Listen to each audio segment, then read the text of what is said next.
आंखों में आंसू, मन भावुक, दिल में आक्रोश लिए राजधानी दिल्ली के कराला गांव में आज ये जो सैकड़ों लोग दिखाई दे रहे हैं, ये इन आत्माओं की शांति के लिए शांति मार्च निकाल रहे हैं, जिन्हें पाकिस्तान समर्थित आतंकवादियों ने अपना निशाना बनाया। जाति पूछी, धर्म पूछा, कपड़े तक भी निकलवाए। ऐसे में जब ये बात समस्त भारत में नहीं बल्कि समस्त विश्व में आग की तरह फैली, तो प्रधानमंत्री नरेंद्र मोदी जो कि सऊदी अरब के दौरे पर थे, तेज प्रभाव से भारत वापस आए और आते हुए एक अहम घोषणा की।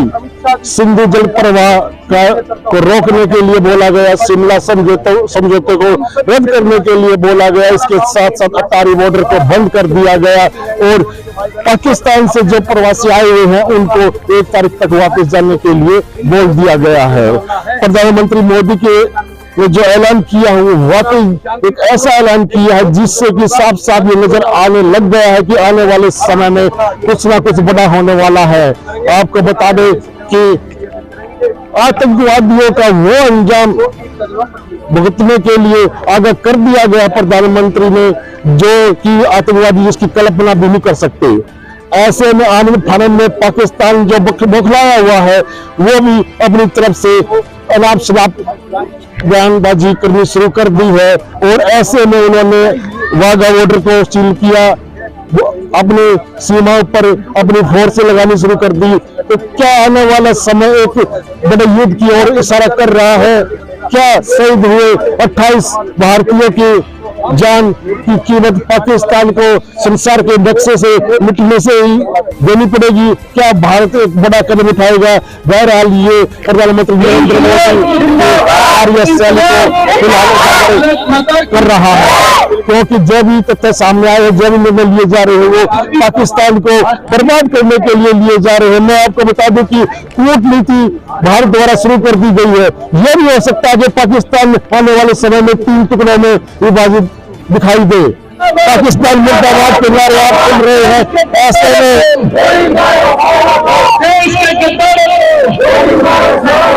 पाकिस्तान मुर्दाबाद, पाकिस्तान मुर्दाबाद। आज आप विरोध मार्च निकाल रहे हैं, विरोध मार्च के माध्यम से क्या संदेश देना चाहते हैं? हम उनको शहीदों को संदेश देना चाहते हैं जो हमारे धर्म पूछ के, नाम पूछ के उन्होंने हमारे को साथ ये गद्दारी की है, उनके विरोध में है। हाँ, कितनी बड़ी क्षति है देश के लिए? बहुत क्षति हुई है, बहुत। इसका जवाब हिंदू देगा। तो क्या डिमांड कर रहे हैं आप लोग इस? भारत माता की, भारत माता की जिंदाबाद, जिंदाबाद, जिंदाबाद। उनको मिट्टी में मिलाना है। जो हमारे साथ इतनी घिनौनी हरकत की है नूर का, उनको बिल्कुल मिट्टी में मिलाना है। ये है हमारा उद्देश्य। मोदी है तो मुमकिन है, वो तो मतलब जो पैसे जैसे कुछ पहलू जरूर पहलू आए, जैसे सिद्धू का रोकना, शिमला समझौता रोकना, इसके अलावा टारी बॉर्डर को बंद करना और पाकिस्तानियों को 1 तारीख निकालना, 48 घंटे किस ओर निर्देश देती है? क्या संकेत है ये? उस तरफ संदेश देती है कि उनका जो है पाकिस्तान का नाश करना है। कराला गांव में जुलूस निकाला, ये शांति मार्च निकाला जा रहा है शहीदों की याद में, तो आपका क्या कहना है इसमें? उस हिसाब से तो करना जरूरी है। तो आप क्या चाहते हैं? यंग जनरेशन क्या चाहती है भारत की? क्या होना चाहिए आगे? जो भी टेररिज्म हो रहा है ये खत्म होना चाहिए, क्योंकि सेफ ही फील नहीं करेंगे अपनी कंट्री में तो क्या कहाँ जाएंगे फिर हम। ये जो मार्च निकाल रहे हैं आप, इस मार्च के माध्यम से क्या मैसेज देना चाह रहे हैं समाज को, देश को? कि हमें आगे फ्यूचर के लिए हमें टेररिज्म को रोकना बहुत ज्यादा जरूरी है। इसको जल्दी से जल्दी खत्म करना चाहिए हमें अपने कंट्री में, अपने देश में। नाम बताइए वैसे। आज आप प्रदर्शन कर रहे हैं, विरोध मार्च, क्या विषय है? विषय ये है जो हमारे 26 हमारे भाइयों को जो हमारे जो तीर्थ यात्री उनको मारा गया है, उनके शोक में हम ये निकाल रहे हैं। अच्छा, क्या डिमांड कर रहे हैं? डिमांड ये है अब की बार जो है आर पार की लड़ाई हो। हम मोदी जी कह रहे हैं कुछ भी हो, हर बार ये नहीं चलेगा।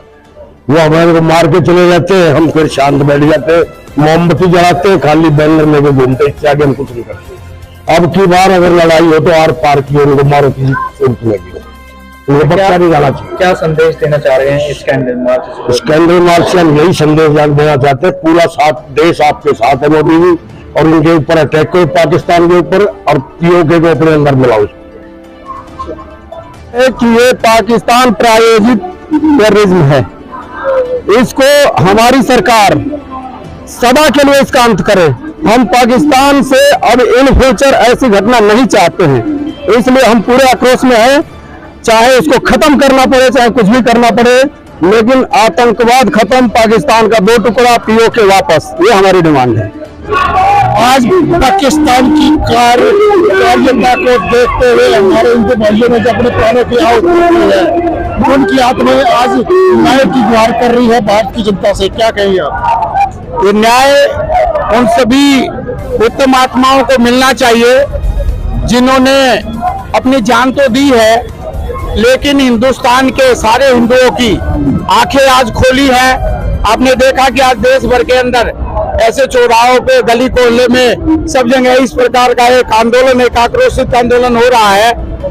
ये हम सब नागरिकों का एक साझा प्रयास है भारत सरकार के आत्ममजबूत करने का, कि इस इस्लामिक आतंकवाद के नाम पर इनको, पाकिस्तान को बख्शा नहीं जाना चाहिए। और जो कदम अभी तक भारत सरकार ने उठाए हैं उसके हम साथ हैं, और आगे भी जो भी कदम उठाए जाएंगे, ये जन सैलाब उनको समर्थन देने आया है। कूटनीति शुरू कर दी है, सिंधु जल पर फैसला जल्दी आने वाला है, इधर शिमला समझौता भी रद्द होने के कगार पर है, अटारी बॉर्डर बंद कर दिया गया है, प्रवासियों को 1 तारीख तक का समय दे दिया गया है। आने वाले समय के क्या संकेत है? ये संकेत बहुत लंबे समय के बाद एक सरकार ने बहुत कड़े फैसले लेते हुए, बहुत जल्द फैसले लेते हुए, जैसे कि आदरणीय प्रधानमंत्री जी ने अपना 2 दिन का दौरा वो 1 दिन का किया, आते ही जैसा कि आपने बताया कि कूटनीतिक निर्णय लिए गए, जिसमें 5 प्रमुख निर्णय लिए गए, और जो 1 तारीख की तारीख जो पाकिस्तानियों को यहाँ से बाहर जाने की थी, उसको भी फिर प्रीपोन करके 27 तक किया गया।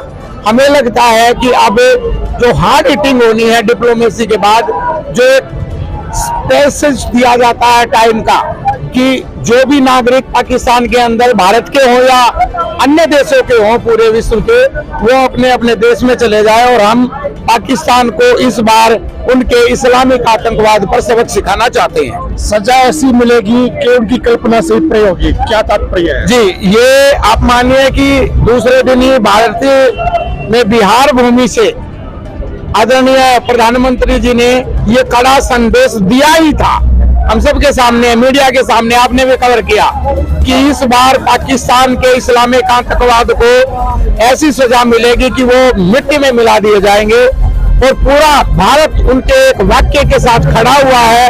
और सब ये उम्मीद करते हैं कि अब भारत को शांति से रहने दीजिए, हिंदुस्तानियों को शांति से रहने दीजिए।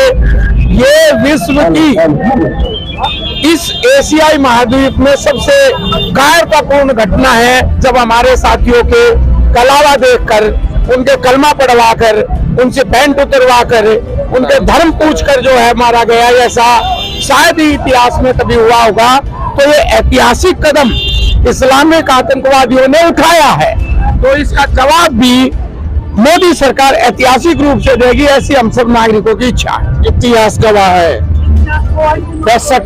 1965, 1971, 1999, क्या 2025 का वही दौर शुरू? उनने तो अपना दौर बहुत पहले से शुरू कर रखा था। 1971 के बाद उन्होंने देख लिया कि डायरेक्ट हम लड़ाई नहीं जीत सकते हिंदुस्तान से, इसलिए उन्होंने सघन युद्ध शुरू किया, और उस सघन युद्ध को अंत करने का एक ही तरीका है कि डायरेक्ट उनकी फौज पर अटैक किया जाए, और तीनों सेनाओं के एक साथ अटैक हो, जिससे पाकिस्तान में मातम तब बचता है जब वहां का फौजी मरता है। आतंकवादी तो वो इतने पैदा कर रहे हैं कि उनसे उनको कोई फर्क नहीं पड़ता। हमारी ये डिमांड है कि डायरेक्ट जो है ना फौज पर एक्शन हो। फौज पर भारत की एक कूटनीति सामने आई है। आने वाले समय में जो तथ्य सामने आएंगे वो ये भी आ सकते हैं कि पाकिस्तान फिर टुकड़ 1971 की स्थिति अपनी दोहराएगा, फिर 3 टुकड़ों में विभाजित होगा। क्या ये बात की तकनीकी कारगर है? ये बिल्कुल, ये आतंकवादी घटना होने से पहले से इसकी पृष्ठभूमि बन चुकी थी और भारत सरकार ने अगर उसमें कोई भूमिका निभाई हो तो मैं उनको सराहना चाहता हूँ। जिस प्रकार से बलूचिस्तान आज आजाद होने के कगार पर खड़ा हुआ मान लीजिए, और पीएके के लोग भी अब हिंदुस्तान के साथ मन बना चुके हैं। देखिए ये श्रीनगर में, जम्मू कश्मीर में 2 दिन पहले जो भारत, उस घटना के तुरंत बाद जो बंद बुलाया गया आतंकवाद के खिलाफ, और वो बंद बहुत सक्सेसफुल हुआ। उसके पीछे काम यही है कि वहां के लोग जान चुके हैं कि जितना पैसा हमें पाकिस्तानी आतंकवाद से मिलता था उससे ज्यादा पैसा तो अपनी जान बचाकर टूरिज्म से मिल रहा है। हम शांति से रहेंगे। ये संदेश पीएके के पास भी है। आप देखना कि जो आप कह रहे हैं कि पाकिस्तान के टुकड़े होकर रहेंगे, वो बचेगा नहीं, क्योंकि पाकिस्तान के अंदर अंदरूनी हालत पहले से ही बहुत ज्यादा खराब है। प्रत्यक्ष को प्रमाण की जरूरत नहीं। जहां हमारे भारत देश के कश्मीरी युवाओं ने पाकिस्तानी आतंकियों का साथ भी दिया है, ऐसे में जो जघन्य अपराध किया गया है, 28 पुण्य आत्माएं आज न्याय की गुहार कर रही है। उनको तो मिट्टी में मिला दिया मकान समेत। उनके नरेंद्र मोदी प्रधानमंत्री के आदेश अनुसार उनकी सबकी संपत्ति मिट्टी में मिला दी गई है, जैसा उन्होंने कहा था। आने वाले समय में उनका अस्तित्व पाकिस्तान के साथ जुड़ा हुआ है। क्या पाकिस्तान का अस्तित्व खतरे में मान लिया जाए? बिल्कुल। जिस दिन भारत ने फौज पे अटैक किया, पाकिस्तान के बलूचिस्तान अलग हो जाएगा और पीओके हमारा हो जाएगा। पीओके हमारा हो जाएगा। मैं आपको बता दूं कि जो हिंसा आतंकवादियों द्वारा खड़ी की गई है, जो आतंकवादियों द्वारा एक जघन्य अपराध को अंजाम दिया गया है, जाति पूछी धर्म पूछे गोलियां चलाते चले गए, जितनी भी आलोचना हो रही है उससे ये साफ साफ ये तथ्य सामने आने लग रहे हैं कि आने वाला समय पाकिस्तान के लिए वाकई एक खतरे की घंटी बजाने के लिए काफी है। प्रधानमंत्री नरेंद्र मोदी के ऐलान के अनुसार जो भी कार्य आगे किए जाएंगे वो पाकिस्तान को एक एक दिन तिल तिल मरते आपके सामने दिखाई देगा पाकिस्तान। और ऐसे में जिन भारतीयों ने, जिन आतंकवादियों ने पाकिस्तान की मदद की थी, उनके मकानों को मिट्टी का ढेर बनाने वाले भारतीय सेना को भी एनडीटीवी न्यूज सल्यूट करता है और ये आशा करता है कि आने वाले समय में जो 28 पुण्य आत्माएं अपने न्याय की गुहार कर रही है, उसमें भारतीय सेना अपनी पूरी कर्मठ क्षमता के साथ पाकिस्तान सेना का मुकाबला करेगी और पाकिस्तान को उसके अंजाम तक पहुंचाएगी।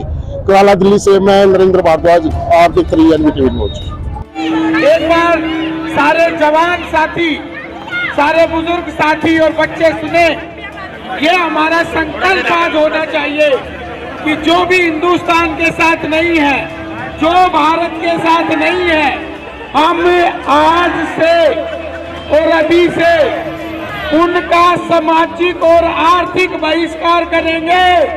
क्या आप करते हैं? इस संकल्प को लेते हैं?